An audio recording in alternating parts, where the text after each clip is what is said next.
دەرمانی زامان دەردەکەی کاری هامڕازی ناڵێی شەوان بێداری ڕاحەتی جەستەی مەینەت بارەکەم تەسکینی دڵەی پڕجە خارەکەم نامە و هەدیەی دۆسانەت یاوە تەزدیعت کێشتە خەیلێ ماڵاوە ڕەویەی بزورگی دووەجاوەردەن غەریب نەوازی وە پیشەکەردەن بەڵام بیناییم من دۆچی گیانیم نەک چون بێ شەرتان نانیم زوبانیم دڵم وەبۆمەت مەیلی تۆ شادە ئەی تەعاڕوفە جەلان زیادە خسووز من سەرعی و لێوە وێڵی تۆم سەودایی خەمبار ئەڕاگێڵی تۆم پەی تۆ خاتەرم پڕنێش و خارەن پەی تۆ زیندەگیم چون ژاریمارن نزیک لە ماوای شێخانی تەوێڵەوە مەزاری ئەوانەی مەولەوی بووە پەروانی دەوریان سڵاو بۆ ئێوە قەلەندەرخانە لەگەڵتانە بۆ پێشکەشکردن لێرەدا و لەم بەرنامەیەدا لە سەرێکێکی دیکە لە شاعیرە کلاسیکەکان ئێمە گفتوگۆکەین کە لێرەدا مەولەوی تەوەری قسەکردنی ئەم بەرنامەیە دەبێت با میوانداری هەرێک لە بەڕێزان هۆمایۆن ساحب کەریم کە نووسەر و لێکۆڵەر لەگەڵ مۆزیکجان هێسار هاوکار بە ئامێری عۆد لەگەڵ هاوکارم هونەرماند ڕزگار ئەمین تەواوی سلاوی ئەوان بۆ ئێوە و ئەچینانێ و بەرنامە بۆ قسەکردن لەسەر ئەم شاعیرە ساڵی 1940 زینی گەڕیدەیەک بە دوای زانست و دەستخستنی ئیجازەی مەلایەتی لە تەمەنی 35 ساڵیدا لەسەر دەستی مەلا عەبدوڕەحمانی نۆچشەی لە سلێمانی کە موفتی سلێمانی و مامۆستای مزگەوتی مەڵکەندی بووە لە سەردەمی حکومداری بابانەکاندا ئیجازەی مەلایەتی وەردەگرێت کە دواتر هاوشان لەگەڵ ئیجازەی مەلایەتیدا با یەکێک لە شاعیرە دیار و باڵەکانی بزوتنەوەی شێعر دەبینرێت هەڵبەت ئەم شاعیرە بەناوەکانی معدومی شعری بڵاو کردوتەوە پاشان بە شۆڕەتی مەولەوی دەستی کردووە بە بڵاوکردنەوەی بەرهەمەکانی خۆی لە سەردەمی نووسین و خوێندنی ئەمدا لە سلێمانی لە سەردەستی ناوی شاعیر و هاوکارەکانیدا بۆ یەکەمین جار شێوەزاری کرمانجی باشوور یان سۆرانی جێگا بە شێوەزاری گۆران لە قەکات کە تا پێش ئەمان سەرچاوی نووسینی شعر بووە بەڵام مەولەوی لەگەڵ ئەوەی خۆی لە زێدی شێوەزاری گۆراندا نەهاتۆتە دنیا و نەژیاوە کەچی شعری بە شێوەزاری هەورانی و گۆرانی نووسیوە لێرەوە دەمەوێت بپرسم ئەمە کاریگەری ژینگەی ژیانی بووە یاخود لەژێر کاریگەری شاعیرانی پێش خۆی بووە یان سحری شێوەزاری هەورامیە کە وای لە مەولەوی کردووە ئەم شێوەزارە هەڵبژێرێ بۆ وەڵامدانەوەی ئەم پرسیارانە ڕوویدەمەکەمە میوانەکەم و سڵاوت لێبێ وەڵامی تۆ چێ بێ بەڕێز هومایۆن سەرچاو سپاس بۆ پێشکەشکردنی بەرنامەیەک تایبەت بە مەولەوی سەبارەت بە پرسیارەکە هەتا ئەو سەردەمەی کە قوتابخانەی نالی من لە شوێنانی پێیژوتومە بە جۆرێ لە قیبلە گۆڕینی شعری کوردی دەزانم ئەو کاتە پێش ئەو ئێمە قیبلەی شعری خۆماڵی کێشی نەتەوەیی کە لەگەڵ مۆسیقای فۆلکلۆری ئێمەدا تەواو ڕسایەتەوە هەموو هەرمەولەوی نییە ئەگەر لەو شاعرانە بکۆڵینەوە کە لە دەرەوەی قوتابخانەی گۆران یا هەورامین یا ماچۆن هەر لە مای دەشتەوە هەتا ئەگاتە جەبارەی لای کەرکووک کۆمەڵێ شاعری گەورە ئەکەونە سەر خەتی ئەو زارەکە بەو زارە نووسیوانە هۆکارەکەی بەڕاستی یەکەم ئێمە گەر بگەڕینەوە بۆ خانای قوبادی کە تیۆریزەی ئەو زمانە دەکات لە هەڵوێستێکی نەتەوەییدا دەڵێ ڕاستن مەواچان فارسی شەکەرن فارسی جە کوردی بەڵ شیرینتەرن کوردی جە فارسی بەڵ شیرینتەرن ئەڵێ من بە زمانی کوردی خەریکی داستان نووسینەکانی خۆم یا خەریکی وەرگێڕان و تەرجمەی نظامی گەنجەوی واتە خانەی قوبادی ئیشارە بەوە دەکات کە ئەو زمانە زمانی گەڕوخلی ئەو سەردەمەی بزوتنەوەی نووسینی کوردیە بەڵام پاڵەوانی یاریەکە گۆرانە هەورامیە یا دروستتر لەوە چێ بڵین بەرفراوانتر ماچۆیە ینی ئەوە زمانێکی بێگانە نییە بە نیسبەت کوردەوە زمانێکە کوردیە نوێنەری نووسینی ئەدەبی کوردیەکە لەو سەردەمەدا هەر وەک چۆن دوای ئەوە ئیتر ئەو زمانە پیر ئەبێ یا یاریچەکانی توانایان نامێنێ نالی دێت بە جۆرێکی کە بە دیالکتێکی کە ئەمیش هەر زمانی کوردیەوە لەوەچە لە ئایندەدا بزوتنەوەکە ڕووکاتە دیالکتێکی کە و دیالکتێکی کە بێ بە زمان حاڵی کوردی ئەوە بەشێکێتی لە ڕووی هەڵوێستی قومیەوە لە ڕوەکەیترەوە لە ڕووی ستاتیکا و نەرمونیانی زمانەوە پاشخانی شعری هەورامی 500 ساڵ پێش مەولەویش بگرین 500 ساڵ پێش مەولەوی ینی زۆریش مبالغە نەکەین لە کەشکۆڵەکەی شێخ عەبدولمومینی مەردۆخیەوە کە 39 شاعری قەڵەمڕەوی ئەردەڵانی لەخۆ گرتووە زمانێک بە پاشخانێکی ناسکی و سروشتی و تەبیعی زۆر جوانەوە بە هەموو ئەو خصوصیاتانەی کە هەر ئەدەبێکی لیریک یا هەر خەونێکی ڕۆمانسی هەیەی لە ئینسانە ئەدەبی گۆرانی یا هەورامی وەڵامگۆی ئەوانە بووە لەگەڵەوەشتا ئەدەبەکە نوێنەری جوگرافیایەکە کاکە جوگرافیاکە بۆ خۆی خستنەژێر سروشتە بەڕکێف و بە مەیلی هەورامیەکان کە سروشتێکی جوان خڵقاوە یعنی لەو شاخ و داخە ڕقەن و دوورماوە و دوورجادەیە بە شتێکیان خڵقاندووە ئەمە داخلی ناوە ئەبێ وەکو هەر ئینسانێکی خاوەن ئەندیشە کە سیرەکە و قوتابخانەیەکی دەوڵەمەندمانەیە و مەولەویش درێژە بێدەری سەیدی بێسارانی ئەوانە بەڕاستی زۆر سپاس بەڵامەکانت بگەڕێنەوە شێعرێ کاگرزگار ئێستاش بە یەکێک لە شێعرەکانی مەولەوی لەگەڵمانە بێ من بشانمەوە باش.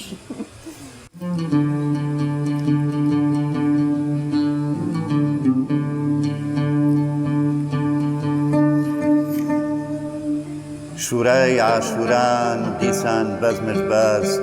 محەڕەمامە مەحرەم شی نەدەست ئەو خەریک نەچۆڵ شارە عەدەمدا من نە کەربەلای سارای ماتەمدا ئەو یەزید مەرگ وا سیربەردا من زادەی زیاد خەم یەقیر کەردا ڕۆ حسەین ئاسا فەردا کە ڕۆ بوو داخۆم سەر جەکۆ لاشەم جەکۆ بوو یەک نەخدە و شارەمان بۆ شیکەیتەوە یەکێکە لە عنبەرشینەکانی مەولەوی کە بۆ خاتوعنبەری خێزانی نووسیوە و زۆر کەڵکێکی عجیب لە میتۆلۆژیای شیعە وەرەگرێت کە لە کاتێکا خۆی سنیەکی ئەشعریشە ئەوەی ژیکێکە لە ئەندێشە قوڵەکانی تری مەولەوی بەڕاستی خۆی قەسر نەکردووە لە شوێنەکە من لەو کتێبی شریعەتی مەیلا بە جیا لە دیوانەکە و مەولەوی ناسانی تر هەوڵم ماوە تێگەیشتێکی کە بدەم بەو شێعرە مەولەوی عنبەر و خۆی پێکەوە بە جەستەیەکی تەواو ئەبینەوە بەڵگەیشم شعرێکیکەی مەولەویە کە ئەڵێ بە عنبەر کە تۆ مردی من بووم بەژێی کەمانێکی پچراو کە یەکدانە سازێکی پچراو یەکدانە دەنگی لێوە نایە ینی من ئەگەر دەنگێکم هەبوو بە تۆ بوو وە پێ خۆیەکە بە قافیەی شێرەڵێ کە تۆ مردی من قافیم لەنگ بوو ئەوەی ژێکێکە لەو شێعرانە عنبەر و خۆی بە جەستەی تەواوی حسەین ئەبینێ کاتێککە ئەمرێ پێی وایە سەری لێ بووەتەوە وەکو حسێن ینی مەولەوی بەبێ عنبەر حسەینە بەبێ سەر بەڕاستی ینی یەکێکە لەو شعرە جوانە من بپرسم وەکو هەر شاعیرێکی تر معشوقێک یاخود دولبەرێک هەبوو ببێتە سەرچاوە بۆ شعری ئەم شاعیرە و سوودی لێ وەربگیرە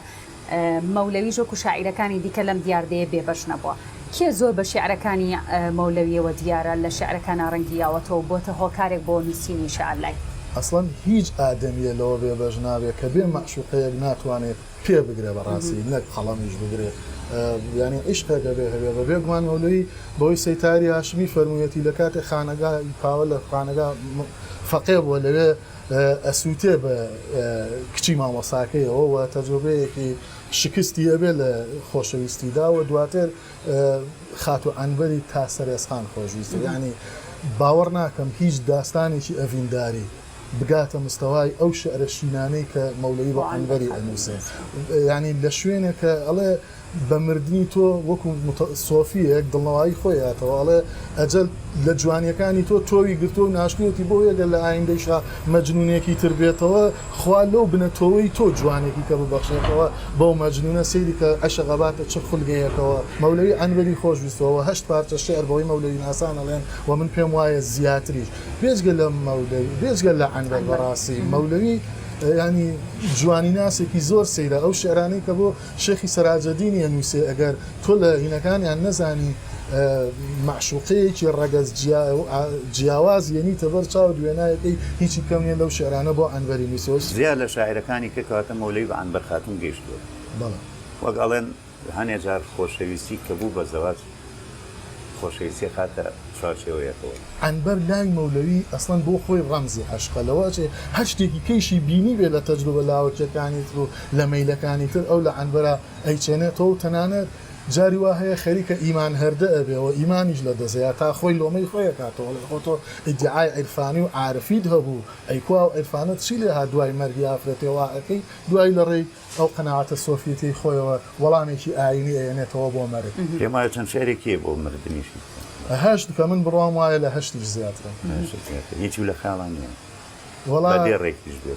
گەردی ئالودەن مەزاری لەیلێ ئەو پاشی و ماڵاژ لازمن خەیلێ ئەوە یەکێکیانە دووری دیارن چەند ساحب نیشن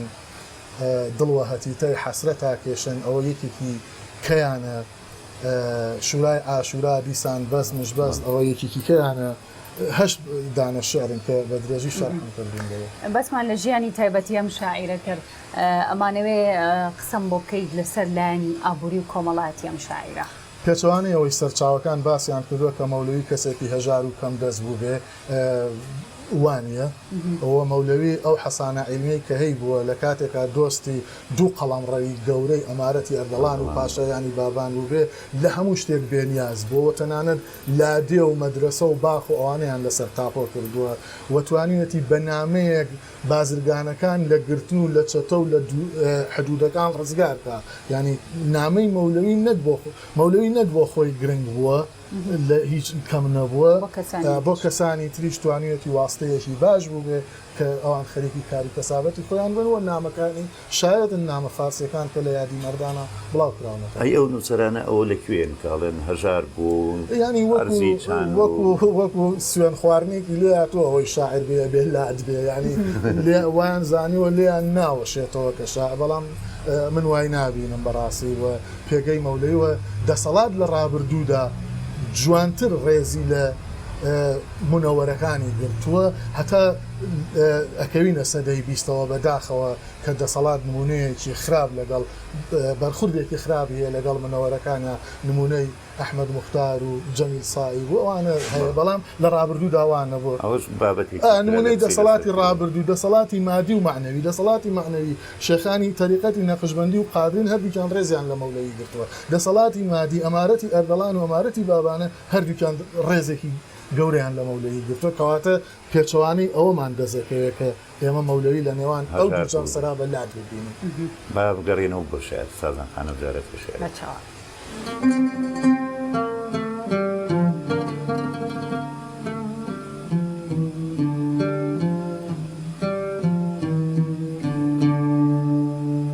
خەرامان ئامە نەتۆی پەردەوە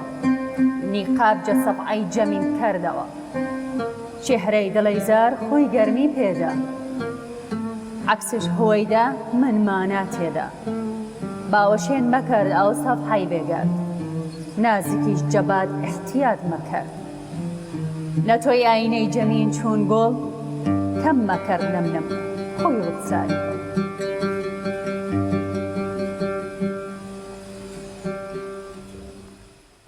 سروشت و بادەش کە بەشێکن لە دەبێ ڕۆمانتیک مەولەوی پێشوان بەکارێن لە شاری مەولەوی ئەو جوانە چوانە ئێمە ئەو ژیانی کە مەولەوی بەسەری ئەبا ژیانی مەولەوی ژیانکردنە لەگەڵ سروشتا ینی تۆ سێر کە گەورەترین شعری تەسەوفی و عیرفانی خۆی لە ڕێگەی پەچە و کۆزی مەڕووماڵاتەوە بەیانەکە هەمویان هێنێتە شعرەوە اینجا ئەو سروشتەی کە لێرە ئیژەکە لای مەولەوی سەیری ئەو پاشخانە ئەکا کە کوردەواری و بە تایبەتی هەورامان و هەورانیشینەکان بەخشیویانە بە سروشت ئەمە جوانتر ئەدوازێتەوە ئەو ڕازی نابێت سروشت وەکو خۆی بە سروشتی ببینێتەوە چۆن هەورانیەکان ڕازی نەبوون سروشت وەکو خۆی بە سروشتی بێڵنەوە ئەو شاخە ڕق و تەقەنەکەن بەو دارستانە ئەمیش ئەو دار سەوزایە جوانە ئەمیش ئەو زمانە سادە بێ ئەرزە بێ ئیشە یێ واجبی گەورەی پێ بەخشێت مەسەرەن پەنجەرە و ناس پەنجەرە یەکێکە لەو وشانەی زۆر بە سادە هەر کچێکی جوان لە پەنجەرەیەکەوە بڕوانێ سەرنجی هەمومانەبا و هیچ کاتێ ئەوە شێعر نییە تۆ بڵێ چەند جوان لە پەنجەرەکەەوە سەیرت کرد مەولەوی یێنێ ئەم قسە سادەیە ئەکا بە شێعر ئەڵێ دیاکەی وە شەرم جە پەنجەرەی ناس ئەڵێ ڕوانینە بە شەرمنەکەت لە پەنجەرەی نازەوە سێرکە چ وەزیفێ ئەبەخشێ بە پەنجەرە بە وشەی ناز وە چەندین شعری لەو بابە ینی وێنەی شعری لیپە لە شعری مەولەویدا وێنەی نیە خاڵی بێت لەو یاریکردنە بە زمان خۆشە هەر بە شێوەزاری خۆتان چونکە من و سازان بەڕاستی زۆر تەلەفوزەکە این نەکەین یەکێ لە خۆت اختیاری کە لە شعرەکانی کە هەموو سروشت و ڕۆمانتیکێکی مەولەیمان بۆ بکەنەرەوە بۆشمان شەرحکە بەڵام لە خێرایی چونکە بۆی من قرار بوو شار نەخێن بۆی زۆریش زمانەکە دەرمان لێ کردو کاتان بۆ بدۆزمەوە خۆی کەوتە سەر شێعرێکە بۆ هاوین نووسیوێتی مەولەوەیەکێکە لەو شاعرانە بۆ چواروەزە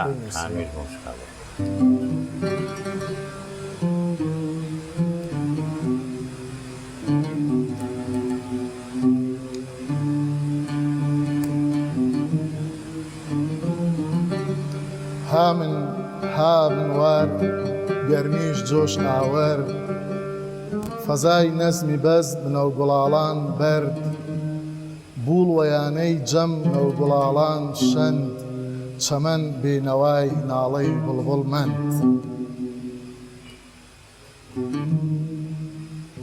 تای بە ڕەزای شەنگ نەسای مغاران شێوناچوون زڵف تەعزیەداران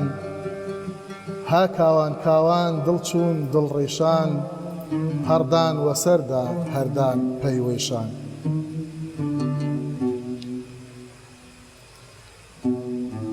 دوورید ئایر وست وەیانەکەی من یانی یانەی دڵ وێرانەکەی من هەوا ئایرین سەروەخت ئایرین دڵە ئایرین بەدبەخت ئایرین وەی گشت ئایرەوە وەی گشت ئایرەوە خەیاڵم خامن بەختم ناپوختن فامم نەفامن وەی بڵێسەوە گەردێم باقیەن وادەی ئایرین بادەی ساقیە شعرێکە بۆ هاوین نووسراوە ئەڵێ هاوە هاوین بە وێنەی من گەرمیەکەی تاوی سند و کەش و هەوای هەرچی نەوگوڵاڵانە تێکی یا بەسەر یەکا و خۆڵەمێشی پژان بە کۆڕ و کۆبوونەوەی هەموو گوڵاڵەکانەوە بەوەیش باخات و چەمەناراکانی لە ناڵەی بڵبڵەکان بێدەنگ کرد تای بە ڕەزای زڵفی ئەو بە ڕەزایی لە سای کێوەکانە سەوزە بێگەر بە ڕەزاتان بینی بێ لە سەرگەڵ و بەرگەڵی ژەیە ئەڵێ ئەوەی شێوان وەکو زڵفی تەعزیەداران کە ژن تەعزیە بێ چۆن سەر و پرچیە شێوێنێەوە ئەڵێ هەموو هەردووکێوەکان قڕیاندا بەسەر خۆیانە بۆ منیش دووری تۆ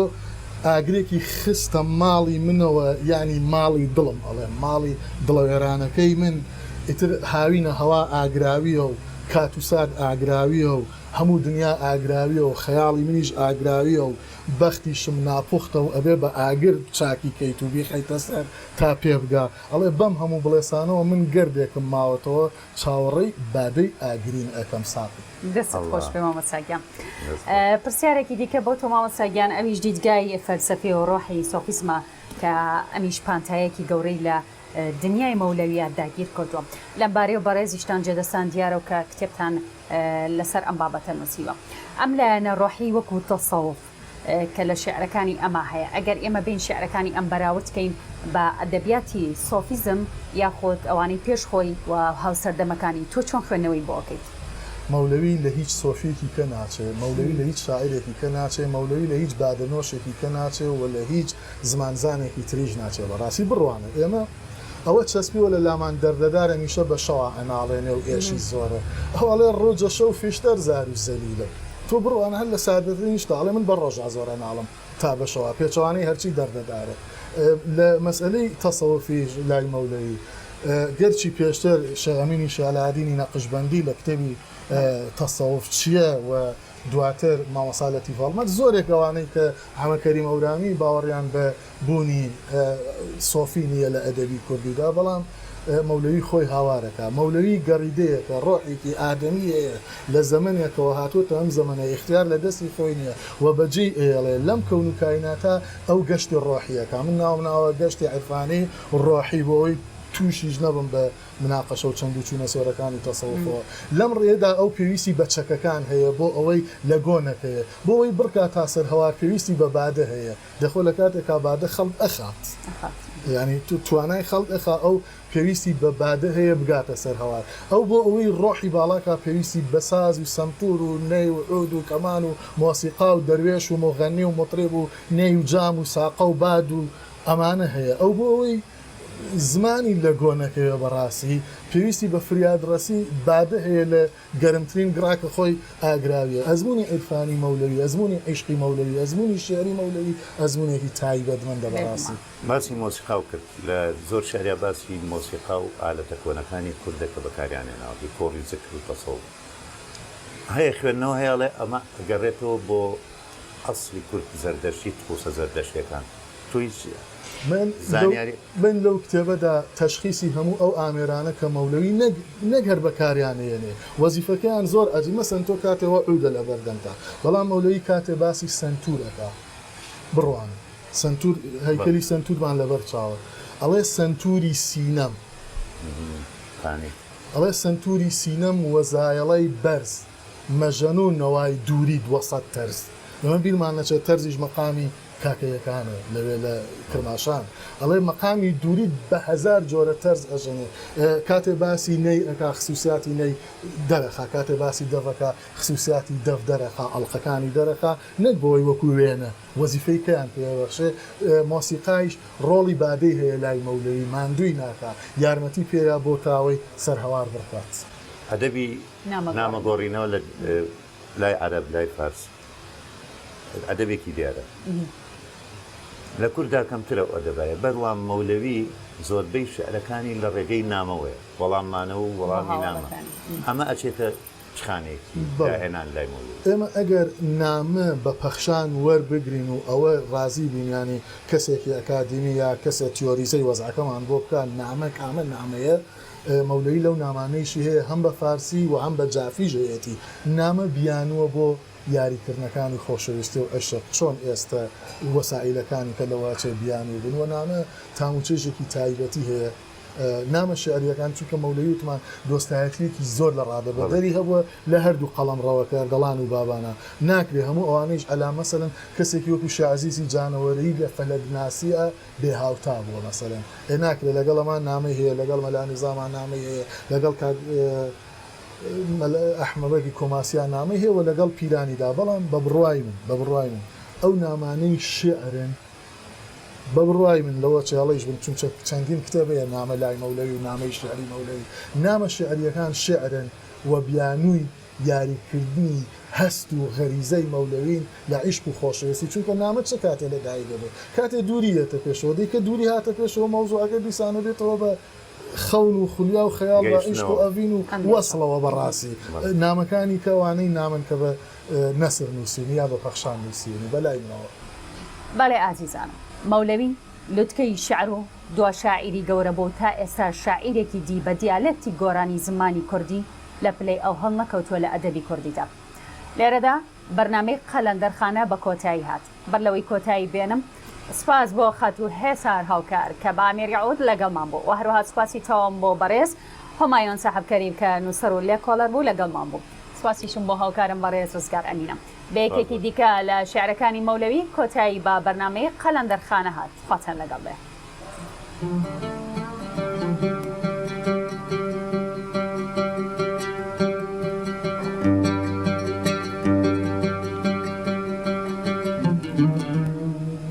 دڵگیار نیەن های نەکەردە بۆ وە خزمەت عەزیز تەشریف بەردە بۆ جەودما منداد وەلای کێ بەروون نابەڵەت تەنیا ڕاچۆن دەرکەروون پای دڵ سفتەی دەسەر هەردان سەختن وێ دیاونەوە های نەسیم وەختن بکیان پەرێ من دڵ ئەو دماوە وێت ئاسایی بشۆ وەراوە مسپارود وە دەست کزەی تاسەی وێم وە دووی گێجەلول سووب هەناسەی وێم چونیاوای وەلای باڵا عەرعەر تەرس پەرسار جووا و دەروەزایەڵەی بەرز گلاراوش بی چەنی ئێشچەم مەوات و مەوەرد خەم وەکو زەی خەم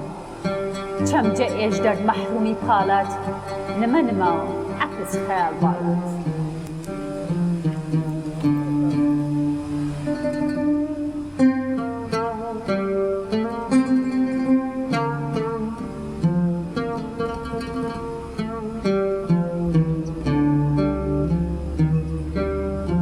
شورای عاشوران دیسان بەزمش باز محەڕەمە ئەما مەحرەم شینە دەست ئەو خەریک نەچۆڵ شار عەدەمدا من نەکەربەلای سارای ماتەمدا ئەو یەزید مەرگ وا سیر بەردا من زادەی زیاد خەمیەقیر کەردا بازاڕەن وادەی مامەڵەن چاپی هەی بگرە فانی وەی بدەر باقی ڕۆح سەینا سەفەردا کە ڕۆ بوو داخۆ سەرجەکۆ لاشەم جەکۆ بوو